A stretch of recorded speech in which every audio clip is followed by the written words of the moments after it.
તો વિદ્યાર્થી મિત્રો, ગયા લેક્ચરની અંદર આપણે બે મહાન ચરિત્રો વિશે વિગતે અભ્યાસ કર્યો. સૌ પ્રથમ આપણે રાજા રામમોહન રાય વિશે વાત કરી અને ત્યારબાદ આપણે દયાનંદ સરસ્વતી વિશે વાત કરી. આ બંને મહાન વ્યક્તિઓનું કાર્ય સમાજમાં વ્યાપેલા જે અંધશ્રદ્ધા, વહેમો, કુરિવાજો હતા એને દૂર કરવાનું હતું. એમાંય રાજા રામમોહન રાયે સતી પ્રથાનો જોરદાર વિરોધ કરી સતી પ્રથાનો કાયદો ઘડાયો અને સતી પ્રથા થવાનો જે રિવાજ હતો એ બંધ કરાયો. ત્યારબાદ આપણે દયાનંદ સરસ્વતી વિશે વાત કરી. તો દયાનંદ સરસ્વતી એ લોકોને વેદો તરફ પાછા વળો એના વિશે માહિતી આપી, સમજાવ્યા અને એમણે આર્ય સમાજની, જ્યારે રાજા રામમોહન રાયે બ્રહ્મ સમાજની સ્થાપના કરી. આ બે મહાન વિભૂતિ વિશે વાત કર્યા બાદ, એમના વિશે સમજણ મેળવ્યા બાદ હવે આપણે ત્રીજા મહાન વિભૂતિ કે જેને આપણે સ્વામી વિવેકાનંદના ગુરુ તરીકે પણ ઓળખીએ છીએ અને જે કાલિકા માતાના એમ કહી શકાય કે ભક્ત હતા, તો એવા રામકૃષ્ણ પરમહંસ વિશે આપણે વાત કરવાની છે. તો આવો એના વિશે આપણે માહિતી મેળવીએ, સમજ કેળવીએ. રામકૃષ્ણ પરમહંસ ભારતીય સંસ્કૃતિના જ્યોતિર્ધર અને બધા જ ધર્મોના સત્યને પામનાર સંત અને સુધારક હતા. ભારતીય સંસ્કૃતિના જ્યોતિર્ધર એટલે કે ભારતીય સંસ્કૃતિની જે જ્યોત હતી એના જ્યોતને ધારણ કરનાર જ્યોતિર્ધર અને બધા જ ધર્મોના સત્યને પામનાર સંત અને સુધારક હતા. આપણે જાણીએ છીએ કે ભારતીય સંસ્કૃતિ શું છે. વિશ્વમાં ભારતીય સંસ્કૃતિના નામનો ડંકો વાગે છે એની પાછળ શું કારણ છે? અગાઉ પણ મેં તમને એ વાત જણાવી હતી. ભારતીય સંસ્કૃતિ એ લોકોને સ્વીકાર્યા છે. વિદેશથી જે લોકો ભારતમાં આવ્યા છે એ ભારતીય સંસ્કૃતિથી એટલા બધા પ્રભાવિત થઈ ગયા હતા કે એમણે પોતાનો દેશ છોડી કાયમી ધોરણે ભારતમાં જ વસવાટ શરૂ કરી દીધો હતો. ભૂતકાળમાં ઇતિહાસના પાના ઉખડતા આપણને આવા ઘણા બધા વ્યક્તિઓ મળી આવશે કે જેમણે વિદેશમાં એ વિદેશી હોય અને વિદેશમાંથી ભારતમાં આક્રમણ કરવાના હેતુસર આવ્યા હોય અને 1, 2 કે 3 આક્રમણ કર્યા બાદ પછી ભારતમાં જ સ્થાયી થઈ ગયા હોય. તેમનો જન્મ બંગાળના હુગલી જિલ્લાના કામારપુકુર ગામમાં થયો હતો. અહીંયા પણ રાજા રામમોહન રાયના જન્મ વિશે થોડીક વાત કરી લઈએ. રાજા રામમોહન રાયનો જન્મ બંગાળના હુગલી જિલ્લાના રાધનપુર ગામમાં થયો હતો. જ્યારે અહીંયા કામારપુકુર ગામમાં એમનો જન્મ થયો હતો. તેમને બાળપણથી જ ધાર્મિક પ્રવૃત્તિઓમાં રસ હતો. રામકૃષ્ણ પરમહંસને બાળપણથી જ ધાર્મિક પ્રવૃત્તિમાં વિશેષ રસ હતો. તેઓ કોલકાતા પાસે આવેલા દક્ષિણેશ્વર કાલી માતાના મંદિરના પૂજારી હતા. દક્ષિણેશ્વરમાં, કલકત્તામાં દક્ષિણેશ્વર નામનું એક સ્થળ છે, ત્યાં આવેલું કાલી માતાનું જે મંદિર છે એમના એ પૂજારી હતા. તેમણે ઈશ્વરને વિવિધ રૂપે પામવાનો પ્રયત્ન કર્યો હતો. એમણે ઈશ્વરને વિવિધ સ્વરૂપે પામવાનો પ્રયત્ન કર્યો હતો. તેમના શુદ્ધ ચારિત્ર અને જ્ઞાન ભક્તિના ઉપદેશથી અનેક લોકો તેમની પાસે આવતા. શુદ્ધ ચારિત્ર અને જ્ઞાન ભક્તિ. અગાઉ ભગવાને પણ આ વાત કરેલી છે ગીતાજીની અંદર કે જ્ઞાન, કર્મ અને યોગ, આ 3 વસ્તુ એવી છે કે જેના દ્વારા તમે ભક્તિને, ભગવાનને પામી શકો. ઘણા લોકોએ ભગવાનને જ્ઞાન થકી પામ્યા છે, ઘણાએ ભક્તિ થકી અને ઘણાએ યોગ થકી. તો અહીંયા જે રામકૃષ્ણ પરમહંસ વિશે વાત થઈ કે એમણે જ્ઞાન અને શુદ્ધ ચારિત્રથી ભગવાનને વિવિધ સ્વરૂપે પામવાના પ્રયાસો કર્યા હતા. કેશવચંદ્ર સેન તથા દયાનંદ સરસ્વતી સહિત ઘણા ધાર્મિક સુધારકોએ તેમની પાસેથી માર્ગદર્શન મેળવ્યું હતું. કેશવચંદ્ર સેન જે બંગાળમાં હતા અને દયાનંદ સરસ્વતી કે જે 15 વર્ષની વયે જ ગૃહત્યાગ કરી અને સત્યની શોધ માટે નાની વયમાં એણે ગૃહત્યાગ કર્યો અને 15 વર્ષ સુધી એમ કહી શકાય કે ભારતમાં ભ્રમણ કર્યું અને એ પણ રામકૃષ્ણ પરમહંસને મળેલા અને એમના વિશે એણે એમની પાસેથી ધાર્મિક જ્ઞાન પણ મેળવ્યું હતું અને માર્ગદર્શન પણ મેળવ્યું હતું. પાશ્ચાત્ય અસરમાં આવેલા લોકોને રામકૃષ્ણ પરમહંસના બોધથી પોતાના ધર્મ અને સંસ્કૃતિમાં પુનઃ શ્રદ્ધા પેદા થઈ. પાશ્ચાત્ય અસરમાં આવેલા એટલે કે જે પશ્ચિમી સંસ્કૃતિથી રંગાઈ ગયેલા હોય, વિદેશી લોકોના રહેણી કહેણી, એના ખાનપાન, આવા બધા જે હતા લોકો કે જે એ લોકોની અસર હેઠળ આવી ગયા હતા, એ લોકોએ રામકૃષ્ણ પરમહંસના બોધથી પોતાના ધર્મ અને સંસ્કૃતિમાં એને પુનઃ શ્રદ્ધા પેદા થઈ. હવે અહીંયા આપણે રામકૃષ્ણ પરમહંસ વિશે વાત કરી દીધી. રામકૃષ્ણ પરમહંસ વિશે આપણે સમજ એ મેળવી કે રામકૃષ્ણ પરમહંસ હતા એ નાનપણથી જ ધાર્મિક પ્રવૃત્તિમાં વિશેષ રસ ધરાવતા હતા. એ પછી આપણે એમ પણ સમજ્યા કે રામકૃષ્ણ પરમહંસ છે એ કોલકાતામાં આવેલા દક્ષિણેશ્વર મંદિર જે કાલી માતાનું હતું એમના પૂજારી પણ હતા. શુદ્ધ ચારિત્ર અને જ્ઞાન ભક્તિથી એણે ભગવાનને પામવા માટેના પ્રયાસો કર્યા હતા. અહીંયા શુદ્ધ ચારિત્ર અને જ્ઞાન ભક્તિની વાત આવી છે. ચારિત્ર એટલે કે આપણું આચરણ, આપણે જે આચરણ કરીએ છીએ એનાથી આપણું ચારિત્ર બંધાય છે. આપણા વિચારો શુદ્ધ હોવા જોઈએ, આપણું કર્મ શુદ્ધ હોવું જોઈએ અને આપણા કર્મ એવા હોવા જોઈએ કે ઈશ્વરનું પીઠબળ એમાં સમાયેલું હોય. વિદ્યાર્થી મિત્રો, જો આપણે સારા કાર્ય કરીએ તો આપણે હંમેશા સારું જ ફળ પામીએ અને જો આપણે નબળા કાર્યો કરીએ તો પણ આપણે એવું જ કર્મ, એવું જ ફળ પામીએ. એટલે કે કર્મ આધીન ફળ હોય છે, નહીં કે પ્રારબ્ધ આધીન. હા, પ્રારબ્ધને તમે ખીલવી શકો છો પણ એ પુરુષાર્થ થકી. અત્યારે આપણો ખાસ કરીને તમારો લોકોનો જે વિદ્યાર્થી કાળ ચાલી રહ્યો છે એ વિદ્યાર્થી કાળને સોનેરી કાળ કહેવામાં આવે છે. અને આ સોનેરી કાળમાં તમે જેવી મહેનત કરશો, જેટલી મહેનત કરશો, એટલે આવનારો જે તમારો સમય છે એ વધુને વધુ સોનેરી થતો જશે. એટલે કે વિદ્યાર્થી જીવનમાં સારામાં સારી વિદ્યા મેળવવા માટે સખત અને સતત પરિશ્રમ કરવો જોઈએ. તો જ આપણે વિદ્યા સારી પ્રાપ્ત કરી શકીએ છીએ. અને વિદ્યાથી એનો અર્થ જ એવો નીકળે છે કે જે વિદ્યા પામવા માટે જિજ્ઞાસા વૃત્તિ ધરાવતો હોય, ઉત્સુકતા ધરાવતો હોય અને ખંત અને મહેનતથી પોતાના કાર્યમાં જોડાયેલો રહેતો હોય.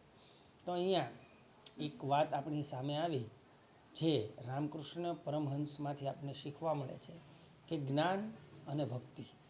જ્ઞાન આપણે ભણવામાં રાખવું જોઈએ અને ભક્તિ આપણે ઈશ્વર પ્રત્યે રાખવી જોઈએ, અને એ પણ કેવી અવિચળ ભક્તિ.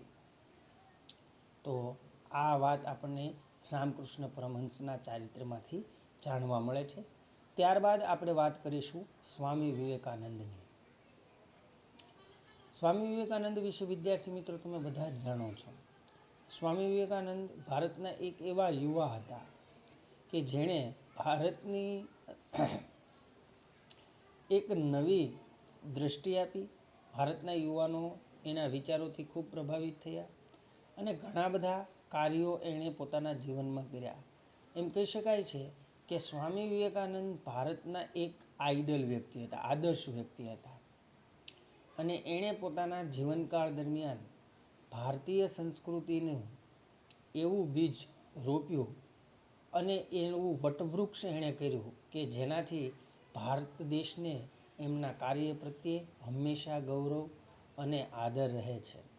અને 12મી જાન્યુઆરી એ યુવા દિન એટલે કે સ્વામી વિવેકાનંદની જન્મ જયંતિ તરીકે પણ ઉજવવામાં આવે છે. તો આપણે એમના વિશે સમજ કેળવીએ. નરેન્દ્રનાથ દત્ત ઈસવીસન 1863 1902 આ એમનો જન્મ છે. 1863માં એમનો જન્મ થયો અને એમનું મૃત્યુ થયું 1902. એટલે એમ કહી શકાય કે ખૂબ નાની વયે એ મૃત્યુ પામ્યા. એ નામના બંગાળી સ્નાતક રામકૃષ્ણ પરમહંસના સંપર્કમાં આવ્યા. સ્નાતક સુધીનો એમનો અભ્યાસ અને રામકૃષ્ણ પરમહંસના સંપર્કમાં આવ્યા. રામકૃષ્ણે નરેન્દ્રની જ્ઞાન પીપાસાની તૃપ્તિ કરી. નરેન્દ્ર રામકૃષ્ણના શિષ્ય બન્યા અને સંન્યાસ ધારણ કરીને સ્વામી વિવેકાનંદ નામ ધારણ કરી ભારતીય અને પાશ્ચાત્ય તત્વજ્ઞાનના ઊંડા અભ્યાસી બન્યા. હવે સ્વામી વિવેકાનંદ એવા હતા કે ઝટ કોઈની ઉપર વિશ્વાસ મૂકી દે એમ નહોતા. એમને પ્રમાણ જોવે છે. કારણ કે વિદ્યાર્થી મિત્રો એ યુવાન વય હતા અને એ રામકૃષ્ણ પરમહંસને ક્યારે પોતાના ગુરુ માને છે? કારણ કે રામકૃષ્ણ પરમહંસે સ્વામી વિવેકાનંદની જે જ્ઞાન પીપાસા હતી એ જ્ઞાન પીપાસાને તૃપ્ત કરી હતી અને પછી એ સંન્યાસ ધારણ કરે છે અને સ્વામી વિવેકાનંદના ધારણ કરે છે. બાળપણનું એનું નામ હતું નરેન્દ્રનાથ દત્ત. સ્વામી વિવેકાનંદે લોકોને દુઃખી માનવોની સેવા કરવા અને તેમજ ઈશ્વરના દર્શન કરવાનો બોધ આપ્યો. સ્વામી વિવેકાનંદે એક વાત અહીંયા સમજાવી કે જે માનવો દુઃખી છે એની સેવા કરો અને ઈશ્વર જે છે એના દર્શન કરવાનો બોધ આપ્યો. તેમણે ભારતના યુવાનોમાં ભૂતકાળ પ્રત્યે ગૌરવ અને ભવિષ્ય માટે શ્રદ્ધા જાગૃત કરી. તેમણે ઈસવીસન 1893માં યુનાઇટેડ સ્ટેટ્સના શિકાગોમાં ભાષણ દ્વારા ભારતીય સંસ્કૃતિ અને તત્વજ્ઞાનની સમજ આપી હતી. યુવાનોમાં ભૂતકાળ પ્રત્યે ગૌરવ અને ભવિષ્ય પ્રત્યે શ્રદ્ધા જન્માવવાનું જો કોઈ કાર્ય ઉમદાપૂર્વક પાર પાડ્યું હોય તો એ છે આપણા સ્વામી વિવેકાનંદ. અહીંયા એક ઉદાહરણ પણ આપે છે કે એમણે 1893માં અમેરિકાના શિકાગોમાં ભરાયેલી ધર્મ પરિષદની અંદર ભારત દેશનું નેતૃત્વ કરેલું હતું. અને જ્યારે એ પોતાના દેશ વિશે બોલવા જાય છે ત્યારે ઘણા લોકો એમની સામું જોઈ અને હસવા લાગે છે કે આ બાવો શું કહેવાનું છે. પણ વિદ્યાર્થી મિત્રો તમને જાણીને નવાઈ લાગશે કે સ્વામી વિવેકાનંદે જ્યાં એ શિકાગોમાં ધર્મ પરિષદ યોજાણી, જેવું એણે બોલવાનું શરૂ કર્યું એટલે આખો હોલ એકદમ સ્તબ્ધ બની જાય છે. અને સ્વામી વિવેકાનંદના જે વક્તવ્યની અંદર એટલા બધા ખોવાઈ જાય છે કે ઘણાને પોતાનું જાતનું ભાન પણ રહેતું નથી. આવા હતા આપણા સ્વામી વિવેકાનંદ, જેના પ્રત્યે આપણો દેશ હંમેશા ગૌરવ અનુભવે છે અને એમનો આદર કરે છે. તો આગળ આપણે વધીએ કે એ ભરાયેલી અખિલ વિશ્વ ધર્મ પરિષદમાં હાજરી આપી અને તેમાં તેમણે છટાદાર ભાષણ દ્વારા ભારતીય સંસ્કૃતિ અને તત્વજ્ઞાનની સમજ આપી હતી. ત્યારબાદ યુનાઇટેડ સ્ટેટ્સ, યુરોપ, ઇજિપ્ત, ચીન, જાપાન વગેરે દેશોમાં પ્રવાસ કરીને ભારતીય સંસ્કૃતિનો ફેલાવો કર્યો હતો. જુદા જુદા દેશોમાં એમણે પછી ભ્રમણ કરી અને ભારત દેશ વિશે વાત કરી હતી અને ભારતીય સંસ્કૃતિનો ફેલાવો પણ કર્યો હતો. અહીંયા એક વાત આપણને જાણવા મળે છે કે સ્વામી વિવેકાનંદ જે છે એ સખત પુરુષાર્થી એમનું વ્યક્તિત્વ હતું. એ સખત મહેનત કરતા હતા કારણ કે એમને ભારત દેશની સંસ્કૃતિ પ્રત્યે અખૂટ શ્રદ્ધા હતી અને એ અખૂટ શ્રદ્ધા એણે વિશ્વના જુદા જુદા દેશોમાં જઈ પ્રવાસ કરી અને ભારતીય સંસ્કૃતિના દર્શન પણ લોકોને કરાવી ભારત દેશ પ્રત્યે આદર અને ગૌરવની લાગણી એ લોકોના મનમાં અને નજરમાં જન્માવી હતી. તેઓ ભારતીય સંસ્કૃતિના પ્રશંસક અને પ્રખર રાષ્ટ્રપ્રેમી હતા. રાષ્ટ્રપ્રેમી પણ એમનામાં જોવા મળે છે. એમનું વ્યક્તિત્વ એવું છે કે એના વ્યક્તિત્વના અંદર અનેક ગુણો જોવા મળે છે અને એ ગુણો અહીંયા આપણને સ્પષ્ટ દર્શાવવામાં આવ્યા છે. આપણે સમજી શકીએ છીએ. તેમણે ભારતીયોને ઉઠો જાગો અને ધ્યેય પ્રાપ્તિ સુધી મંડ્યા રહોનું સૂત્ર આપ્યું હતું. એણે ભારતીયોને કયું સૂત્ર આપ્યું હતું કે ઉઠો જાગો અને ધ્યેય પ્રાપ્તિ સુધી મંડ્યા રહો, એટલે કે આળસ ખંખેરી નાખો. તમારા જીવનને તમે એક નવી દિશા આપો, એટલે ઉઠી જાઓ અને જાગી પણ જાઓ. જાગી જાઓ એટલે અર્થ એવો છે, ઉઠીને માણસ જાગી જ ગયો હોય, પણ જાગવાનું એટલે અહીંયા તન અને મન એના દ્વાર ખોલવાનો અર્થ છે કે મનથી અને તનથી જે કાર્ય કરો છો ને એમાં 100% આપો. પછી એક તમે નાનકડું કોઈ વિષયનું હોમવર્ક કરતા હો કે પછી તમે કોઈ સારી એમ કહી શકાય કે એક્ટિવિટી કરતા હોય તો એમાં તમારાથી અપાય 100% આપો. 99% નહીં, 98% નહીં, પૂરેપૂરા 100%. એટલે 100% વિશ્વાસથી કાર્ય હાથમાં લ્યો અને એ પાર પડશે એવી શ્રદ્ધા રાખો. અને ધ્યેય પ્રાપ્તિ ન થાય એમ કહી શકાય, કીધું કે ત્યાં સુધી મંડ્યા રહો. જ્યાં સુધી તમે નક્કી કરેલા ધ્યેયને મેળવી ન શકો ત્યાં સુધી સતત દિન રાત પ્રયાસો કરતા રહો. સ્વામી વિવેકાનંદે ઈસવીસન 1897માં પોતાના ગુરુના નામ પરથી બેલુનમાં રામકૃષ્ણ મિશન મઠની સ્થાપના કરી. 1897માં 1893માં એ શિકાગોમાં જાય છે. જ્યારે 1893માં શિકાગોમાં જાય છે ત્યારે એમની ઉંમર માત્ર 30 વર્ષની હોય છે અને 1897માં જ્યારે એમની ઉંમર 34 વર્ષની થઈ હોય છે ત્યારે એ બેલુરની અંદર, એટલે કે ખાસ કરીને બેલુરમાં રામકૃષ્ણ મઠની સ્થાપના કરે છે અને એ સ્થાપના થકી એમ કહી શકાય છે કરી આ મિશને વિવિધ કાર્યો દ્વારા માનવ સેવા કરવાનો આદર્શ અપનાવ્યો. વિવિધ કાર્યો દ્વારા માનવ સેવા, એટલે અહીંયા એક સ્વામી વિવેકાનંદે એવું પણ સૂત્ર આપ્યું હતું કે માનવ સેવા એ જ પ્રભુ સેવા, જે આગળ આવશે. કે રામકૃષ્ણ પરમહંસના જીવનમાંથી પ્રેરણા મેળવી જનસેવા એ જ પ્રભુ સેવાના સૂત્રને મિશને અમલ કર્યો હતો. કે જે રામકૃષ્ણ પોતાનું જે જીવન જે રીતે વ્યતીત કરતા હતા એના જીવનમાંથી પ્રેરણા મેળવી, માર્ગદર્શન મેળવી અહીંયા એના જનસેવા એ જ પ્રભુ સેવા એવા સૂત્રનો મિશને અમલ કર્યો. દેશમાં શાળાઓ ખોલી, શિક્ષણ આપવાનું અને દવાખાના દ્વારા સેવાનું કાર્ય કરવામાં આવે છે.